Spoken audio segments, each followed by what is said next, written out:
qarshii 80 qofaadhaan daqiiqaa 1000 bitachuun akka danda'amu ni beektanii?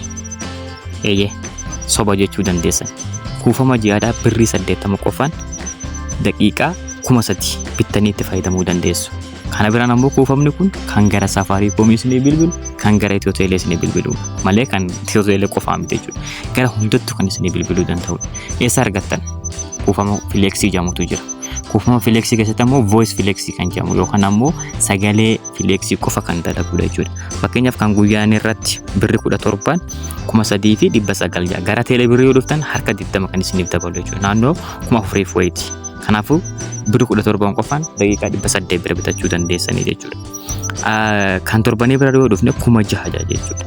6,000 gaafa goone naannoo 1,000 bitachuu dandeessan jechuudha. Akkasuma immoo kan ji'a bira yoo dhufne gara Teelee birrii irratti 18,000 kan inni ji'a irratti 15,000 jechuudha. Yoo 999 kan bittan taate.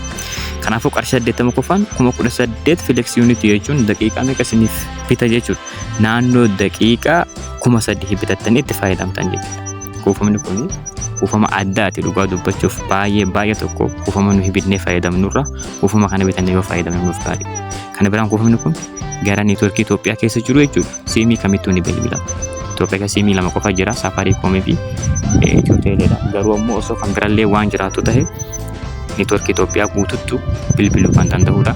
Kana ammoo maddi ragaa Itiyoo Teelekoomiidha. Bilbiltanii gaafachuu dandeessan yoo barbaadan 994. Chaanaalii keenya kanaaf ammoo haaraa yoo taatan subscribe godhaa. Chaanaalii dhugaatii waan dhugaa qofaan isinii gabaasaa jechuudha. Yaada qabdan ammoo koomentii irratti barreessaa.